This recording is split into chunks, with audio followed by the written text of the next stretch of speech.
You do your own stunts despite being in your 60s now. Don't you think it's a bit self-indulgent at this point?" said Stephen Colbert with a smirk. The entertainment world is reeling after what should have been a routine promotional appearance exploded into chaos on The Late Show.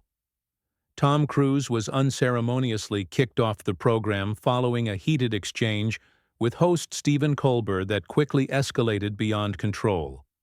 What began as subtle tension rapidly transformed into an unprecedented on-air confrontation that has viewers and industry insiders alike questioning Colbert's conduct. The evening began like any other late-night talk show segment. The studio audience erupted in applause as Tom Cruise, sporting his signature smile and charismatic energy, jogged onto the stage. Colbert greeted him with a handshake that seemed cordial enough, but keen-eyed viewers noticed the host's smile didn't quite reach his eyes.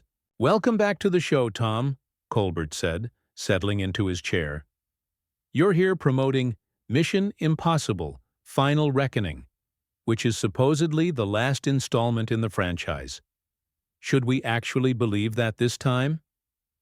Cruise laughed good-naturedly. "Well, Stephen, we've poured everything into this one.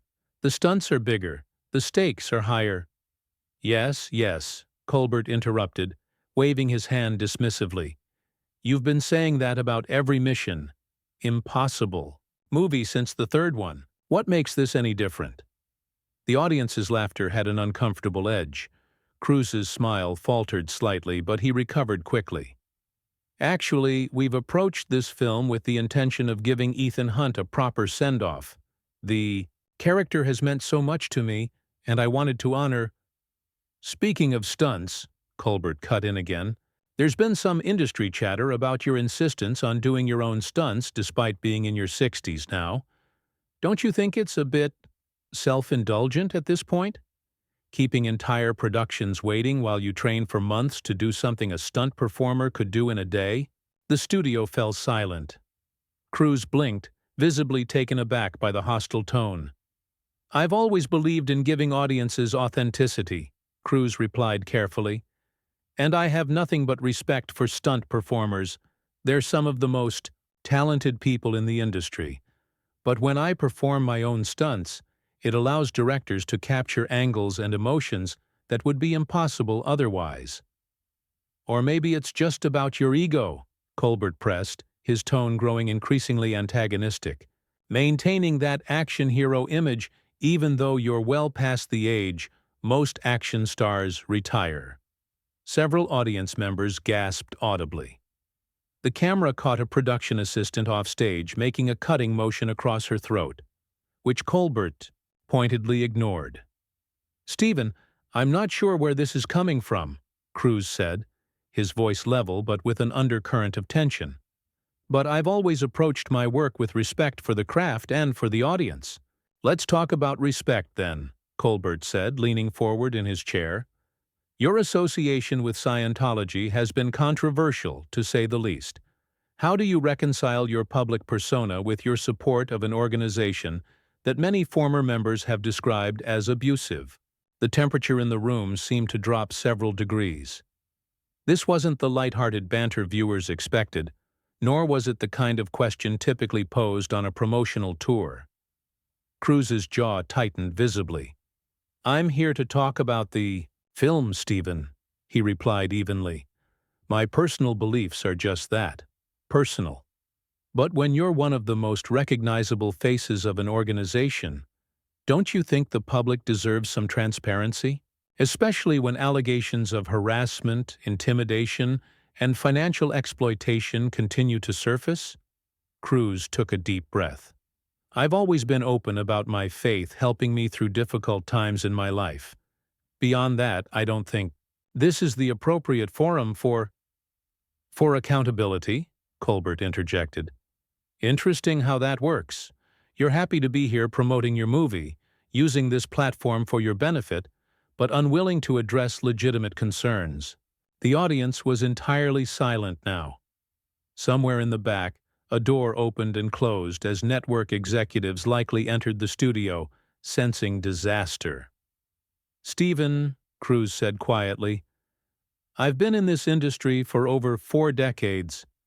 I've always made myself available to fans, to the press. I've always treated people with respect and professionalism. I came here tonight in good faith to talk about a project hundreds of people poured their hearts into. If you had questions about my personal life or beliefs that go beyond the standard interview, those should have been discussed beforehand." "Oh, I'm sorry," Colbert retorted, his voice dripping with sarcasm. "I didn't realize questions needed to be pre-approved. I thought this was a talk show, not a promotional monologue." "There's a difference between an interview and an ambush," Cruz countered, his composure beginning to crack. "And this is feeling very much like the latter." A commercial break couldn't come soon enough, but the red light on the camera continued to glow. Colbert seemed determined to push further. "Let's talk about something else then. Your daughter Suri, she just turned 18, right? And yet reports say you haven't seen her in years. Is that the kind of family values Scientology promotes? Cutting off contact with your own child?" The muscles in Cruz's jaw worked as he visibly struggled to maintain composure. Something dangerous flashed in his eyes, not the controlled intensity of an action star, but the raw emotion of a parent being pushed too far on live television. "That's enough," he said, his voice dangerously quiet. "My children are off limits. You know that. Every interviewer knows that. The public has a right to nothing when it comes to my children," Cruz said, his voice rising for the first time.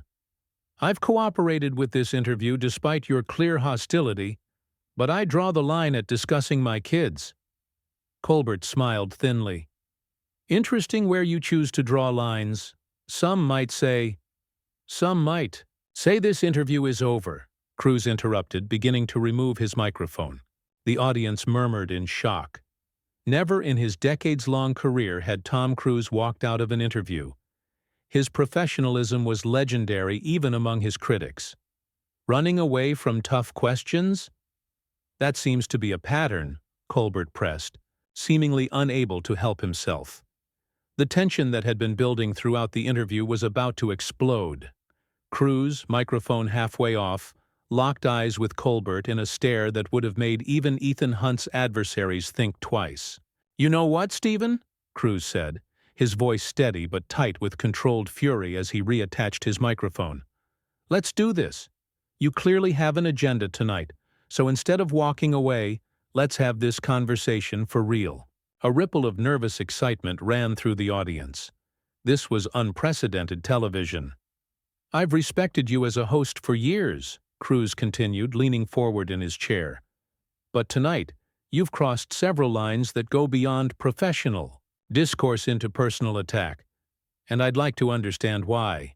Colbert's expression flickered momentarily, surprised that Cruz hadn't stormed off, perhaps, before he regained his combative stance. "I'm just asking questions the public wants. Answered? Isn't that my job?" "Your job," Cruz countered, "is to entertain your audience while treating your guests with basic respect. That's the unspoken contract of shows like this.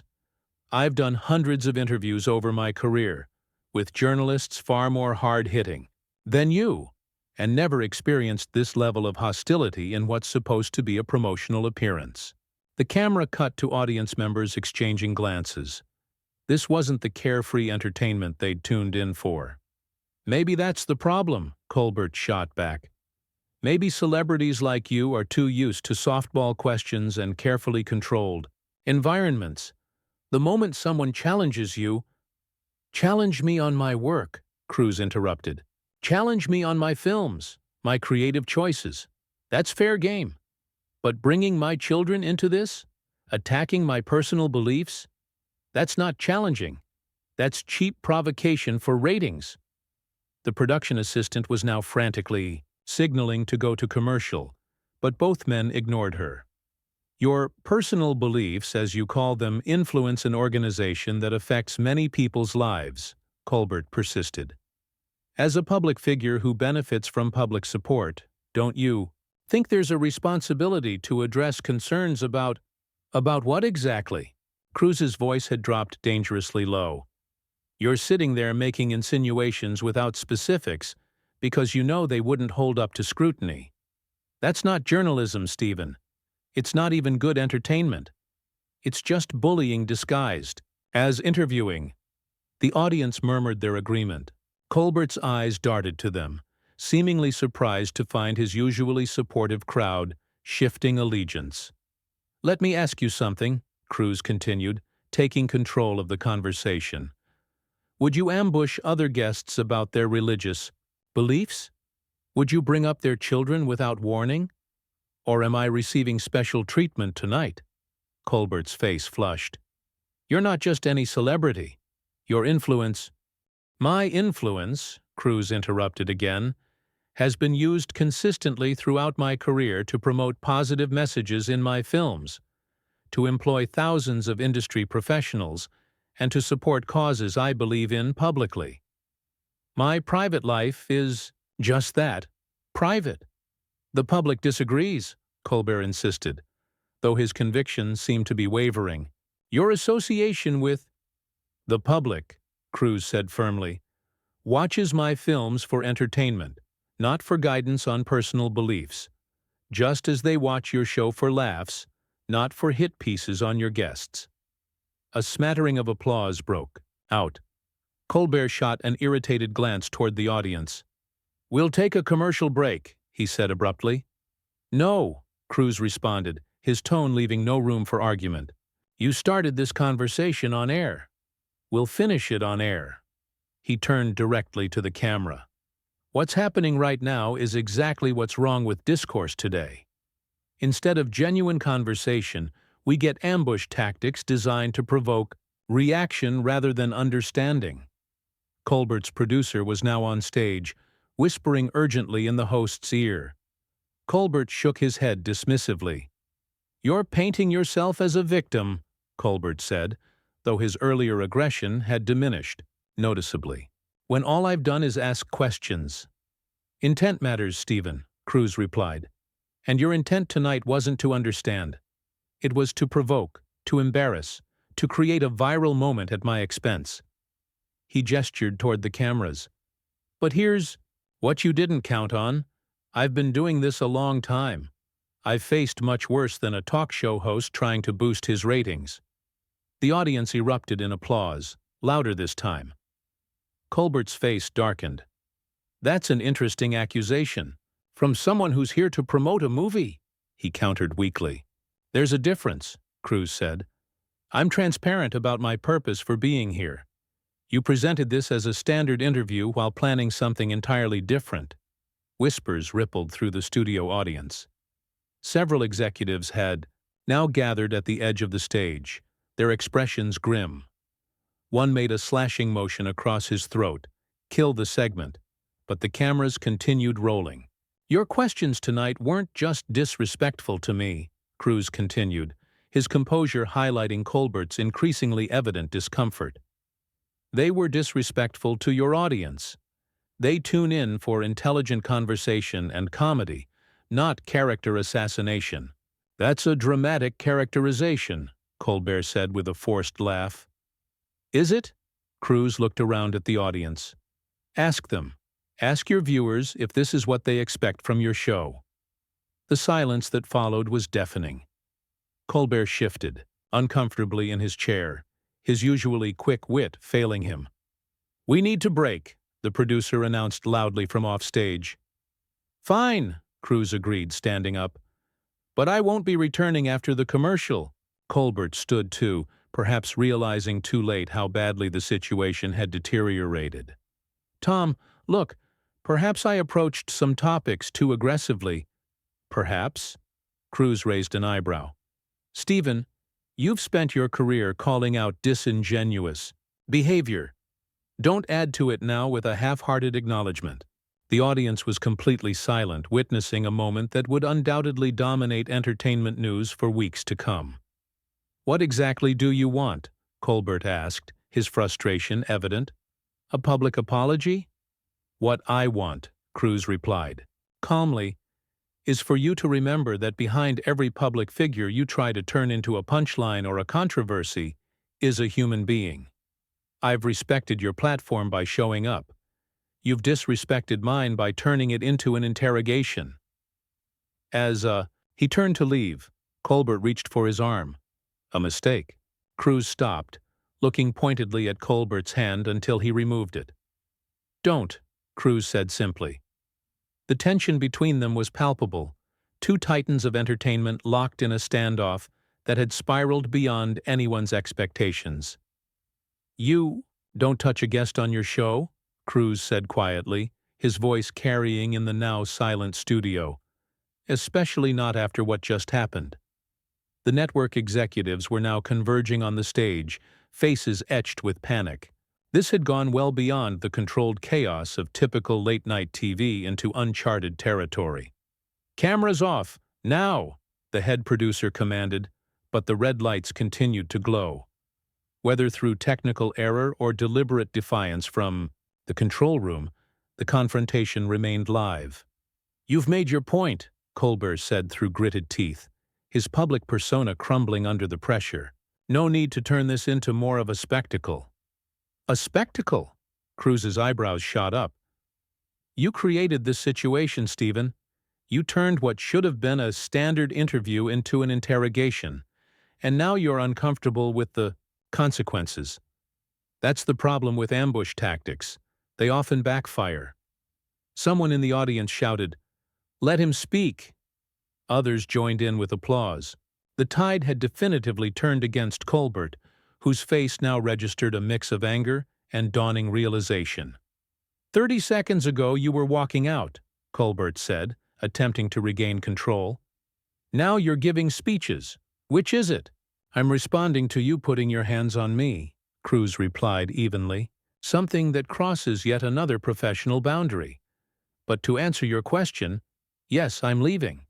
Not because I can't handle tough questions, but because I choose not to support disrespectful behavior." He turned to address the audience. Directly. "I've always believed that how we treat each other matters, on movie sets, in interviews, in daily life. The characters I play stand up against bullies and abuse of power. I wouldn't be honoring those roles or my own principles if I sat here and accepted this treatment." The applause was instantaneous and overwhelming. Several audience members rose to their feet. Colbert's producer was now frantically signaling to the host, mouthing what appeared to be, "Fix this."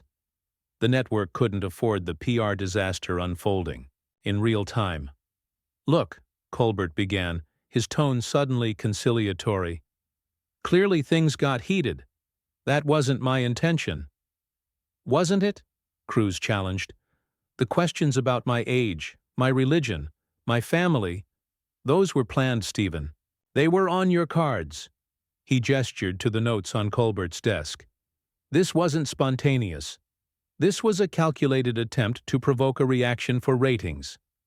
A murmur rippled through the audience as Colbert instinctively covered his notes, confirming Cruz's accusation. "The entertainment industry is challenging enough," Cruz continued. "We all face criticism, scrutiny, judgment. But there's a difference between fair critique and what happened tonight. And your audience deserves to know that."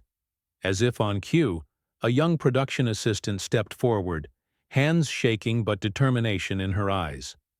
"He's right," she said, loudly enough for the microphones to pick up. "Mr. Colbert rejected the approved question list this afternoon.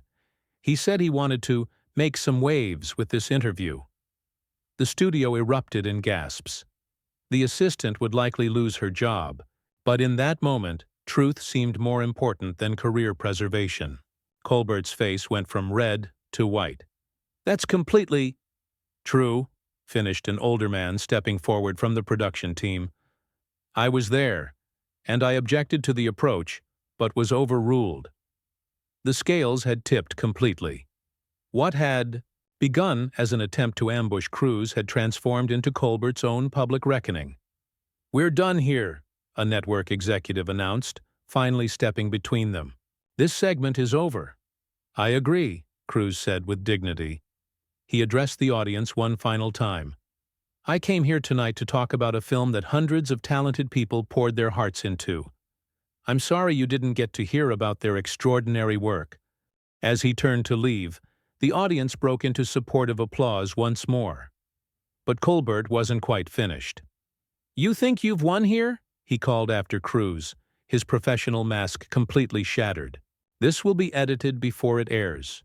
No one will see what really happened." Cruise paused and turned back. "Are you sure about that? In an age of smartphones and social media?" He gestured toward the audience, where dozens of phones were indeed recording. "The days when networks could control the narrative are long gone, Stephen. People will know what happened here tonight." The studio fell silent as the implications sank in. Colbert's face reflected the dawning realization that his behavior would not remain within these walls.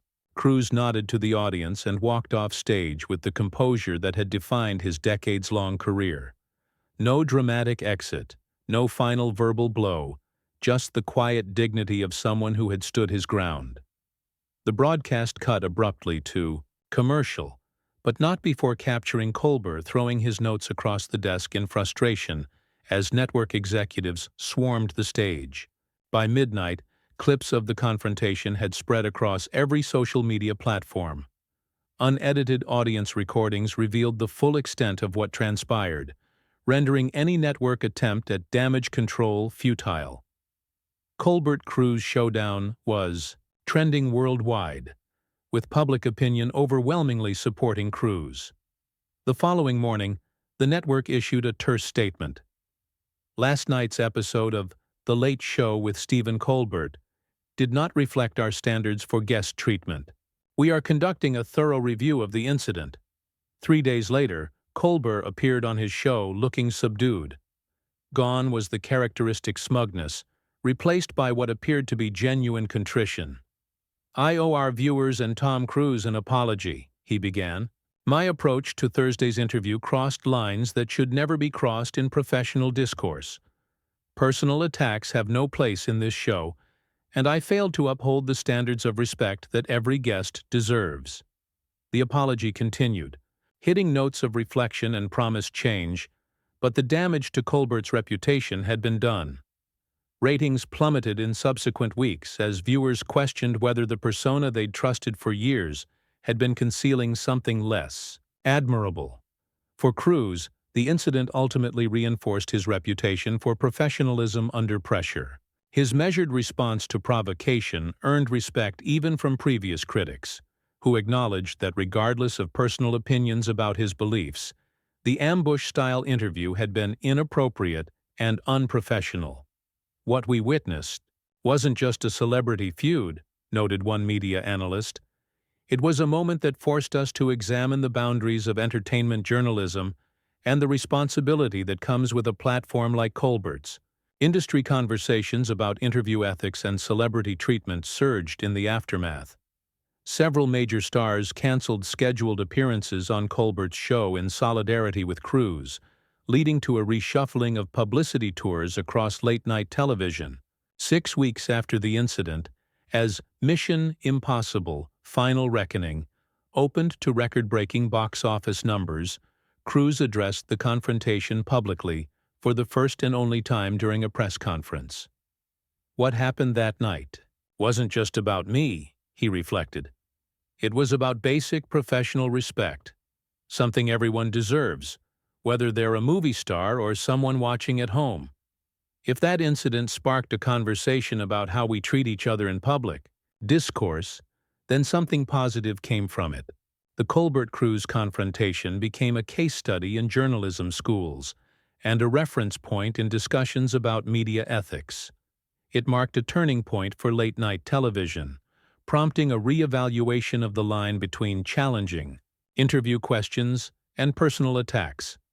As for Colbert, the incident served as a humbling reminder that even the most powerful voices in entertainment are ultimately accountable to their audience, an audience that, as it turned out, valued respect over ratings-driven controversy.